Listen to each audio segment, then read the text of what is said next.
Hola a todos! This is part 2 in a series of 3, all about writing basic Spanish sentences and then spicing them up. In this video, I'm going to go through basic structures and how to write simple but grammatically correct sentences. Part 1 is already up on this channel and part 3 will be out soon. And also an empty and completed version of this document will be on my website astarspanish.com/grammar. Vale, vamos! So starting off, we're going to start off with me gusta or me encanta. These are really common ways to start a sentence. So it means I like. Me gusta, you all will know, is I like. And me encanta, I love. In this box, I'm going to show you how to write, how to form sentences properly using these words and other ways, like synonyms as well to these me encanta and me gusta. So starting off with happy synonyms. To me gusta, something positive, we have me mola,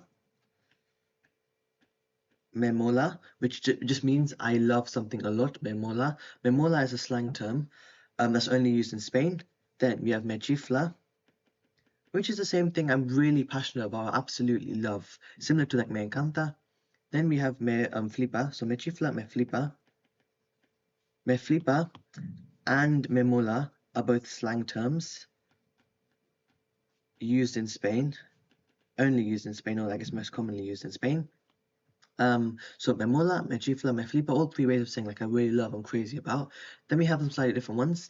Me fascina, I'm fascinated about is what this means. So similar to the previous ones we've talked about, but this one's like it really fascinates me. Something, it fascinates me is what me fascina means. Then me interesa, which you would have seen. This looks like the word like interesting, so it interests me. Me interesa, it interests me. Spelling mistake there. Interesa, like this. Then me inspira, it inspires me. So quite similar to English here, the word inspire, inspira, me inspira. Me agrada, it pleases me. Again, another way of saying I like it, it pleases me, me agrada.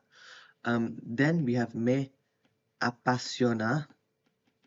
I am really passionate about, I'm crazy about, is what this means.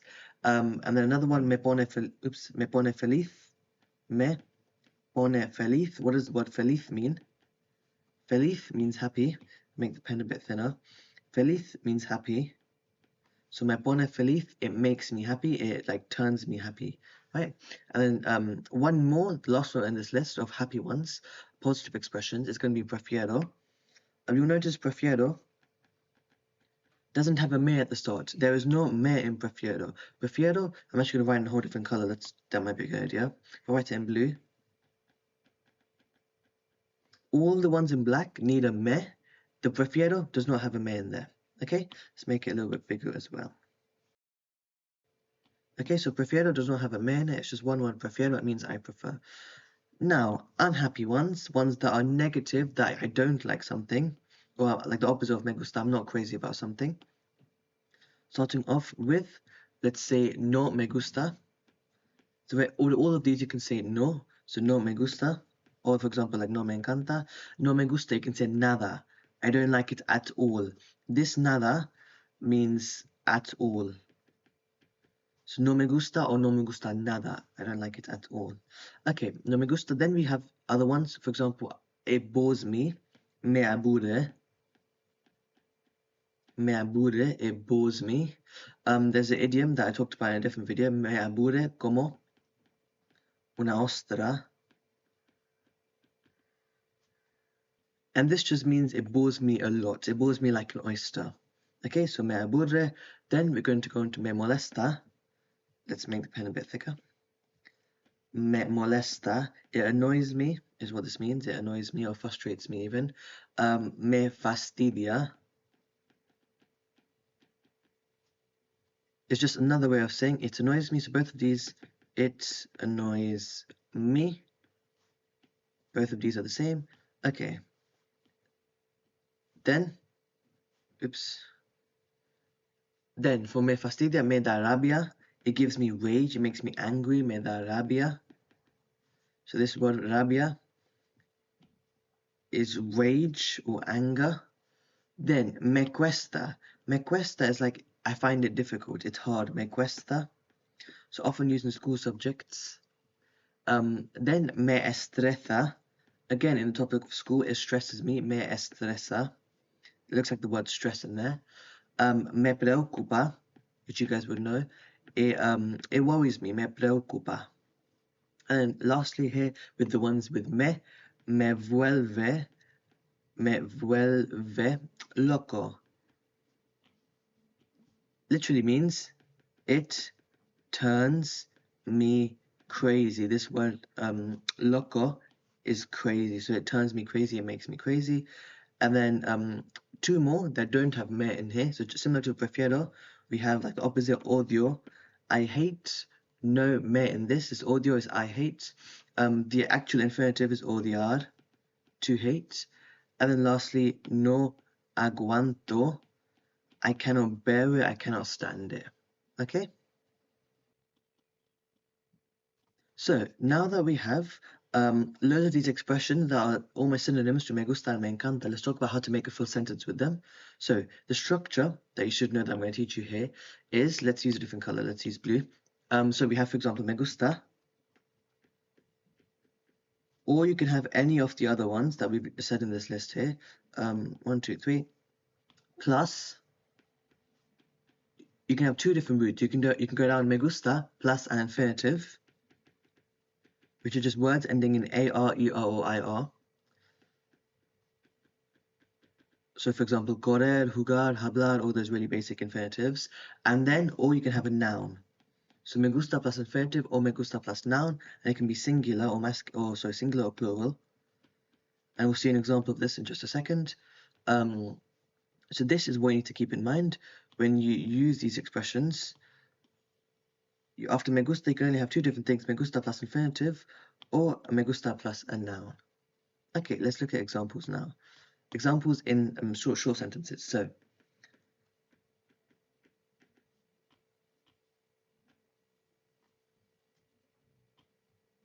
So firstly, me gusta jugar, I like to play. Me gusta jugar, so jugar is an infinitive. Los videojuegos. A really basic and common sentence that you guys would know and you guys would be using this. Me gusta jugar los videojuegos. I like to play video games, or I like playing video games. This jugar can be translated like in English as to play or even playing.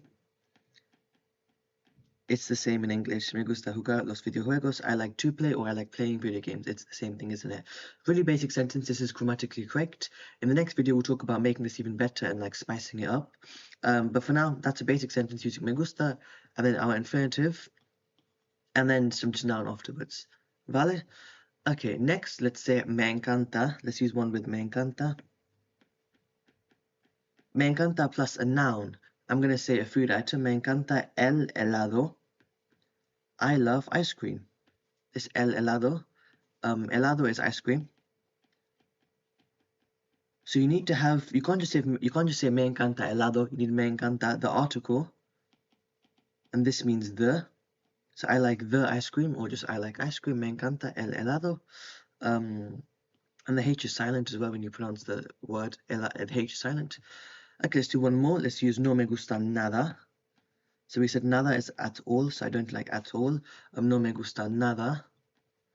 Let's do a noun. So let's do like a school-related thing. So no me gusta nada mi profesor, my teacher.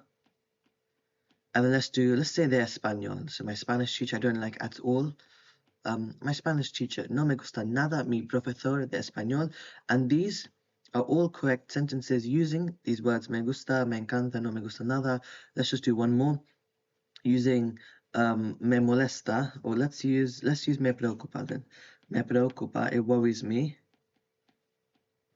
La contaminación.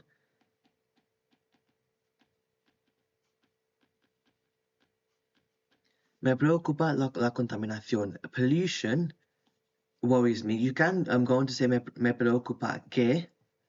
It worries me that, for example, there is. And that's one way you can change the structure slightly and have a me preocupa que. You can't say me gusta que. Some of these, like me preocupa, it worries me that. You can say the que, which means that. And then you can say, for example, que you can say hay mucha contaminación. So it worries me that there is a lot of pollution, or pollution worries me. So both of those are correct sentences there. Okay, so really simple examples on how to use these words. To say something's plural, to make it plural, to say, for example, I love maths, me gustan las matemáticas, you add an N after all of these.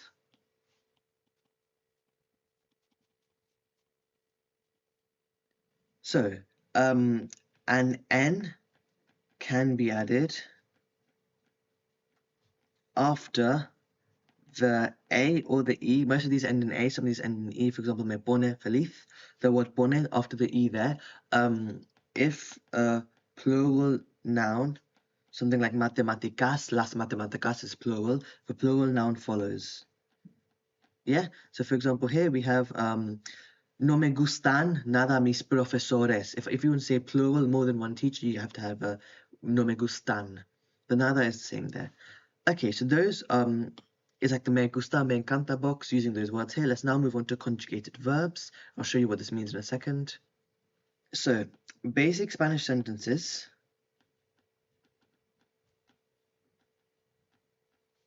follow this order here. Follow a subject, verb, object order, SVO. Subject, verb, object. Sorry, I'm writing order here, aren't I? Order. Let me show you what this means. So again, examples. Let's just examples here.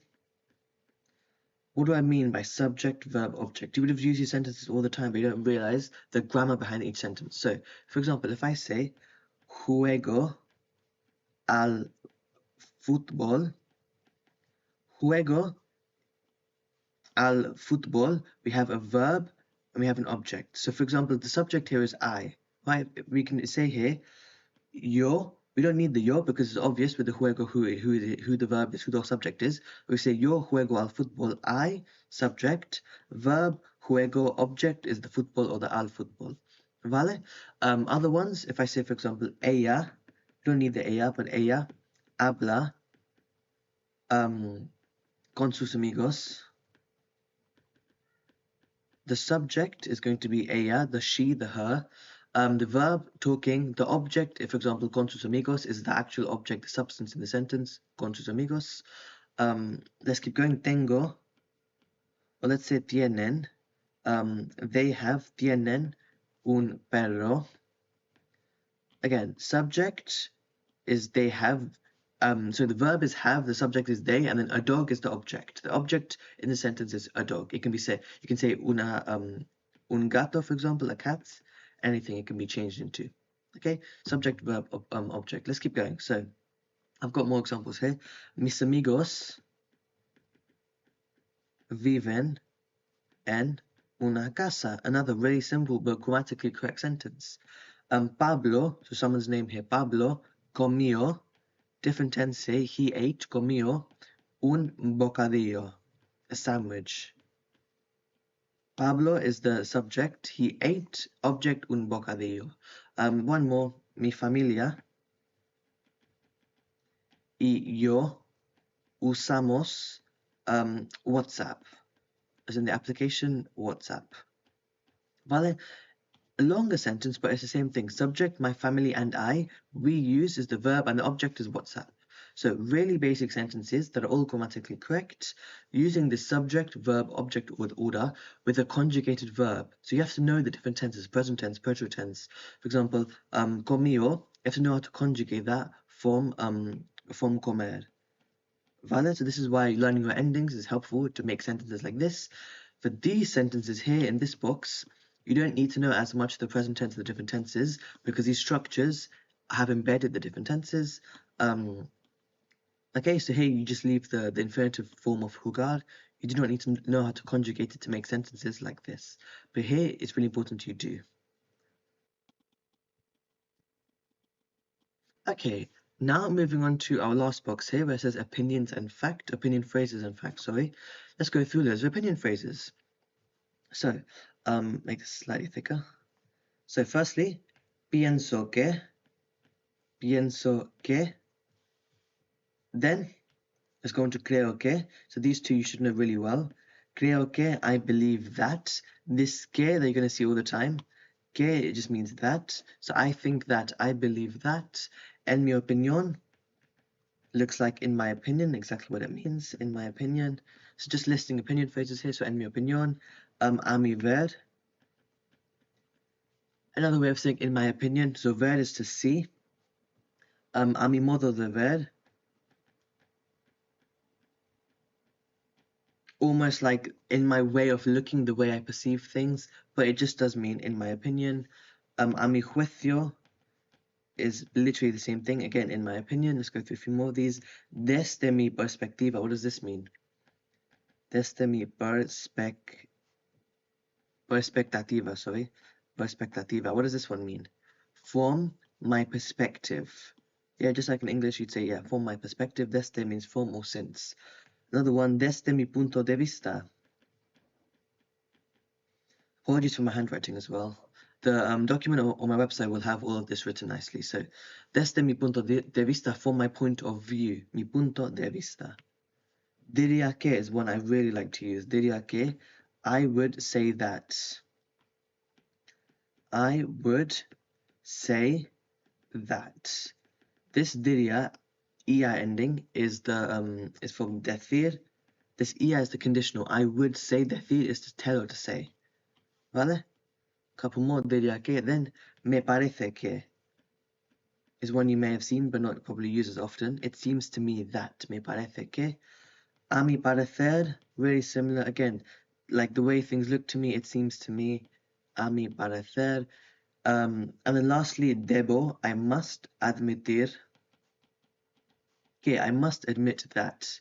There are a couple more you can have, but these are some of the really common opinion phrases that I want you guys to be using, not just pienso que, creo que. But just like we saw above, you can have a list of phrases. How do we make a full sentence? Let me show you in just a second. So get blue pen again. So we have opinion phrase,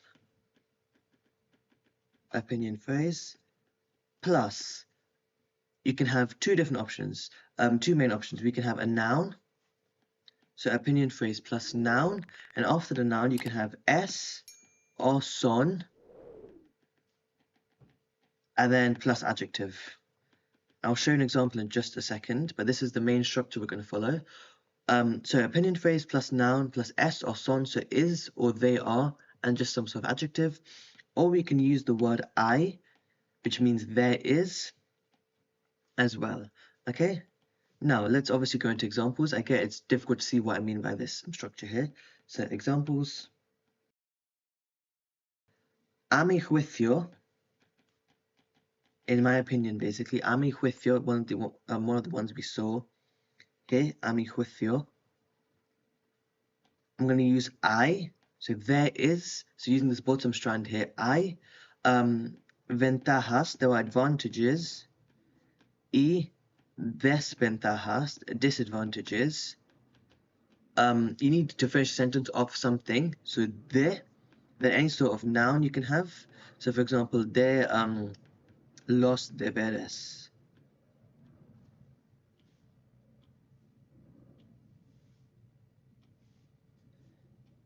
Vale? So for example, de los deberes. So in my opinion, a mi juicio, there are advantages and disadvantages of homework. Any noun, and you can say, for example, you can say, por ejemplo, if you want to continue that. But that's how you write a basic sentence using the structure here, opinion phrase, and then a noun, or in this case, using I. Let's do one with the noun. So I'm going to use my favorite one, diría que. Diría que mi profesor, so school related, mi profesor, my teacher, de arte, we have to specify what type of teacher. Mi profesor de arte es, and then the adjective we're going to use, let's use simpático, is nice. And then we can continue that sentence if we wanted. Simpático means nice. Vale? So this time we've used the top one. So opinion phrase is our diría que. Diría que. Noun, mi profesor de arte is the full noun here. Es, and then simpático is nice, is our adjective. Okay, in the next video I will go through loads of adjectives as well.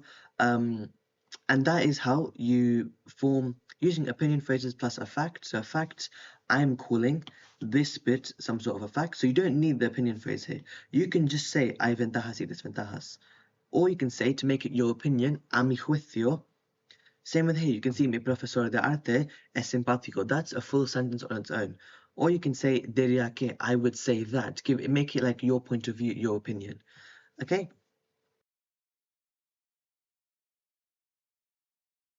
Okay, let me add here now a more sort of so a bit of a summary, an overview way of going from basic sentences, so these 3 different boxes with our basic structures, into something more complex. And I'll continue this in the next video. So we have in a sentence a what. A what is happening in the sentence.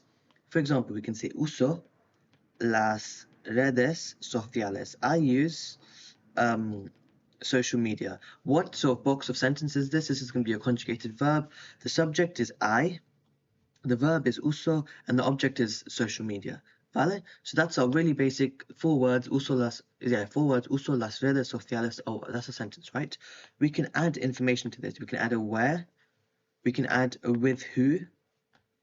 So who are you doing this action with? Who are you doing the verb with? We can add a when or a how often. How often do you do this verb? And then we can also add a why. Why do you do this verb? So in the next video, I'll continue on from here with this 4-word sentence, making it more complex. And then in each of these boxes, we can add more complexity to go from our basic sentences to a more spiced up sentence. Right, so that's all for this video. I really hope you're now learning what a grammatically correct sentence looks like in Spanish. Subscribe for more Spanish videos, and I'll see you in part 3. Adios!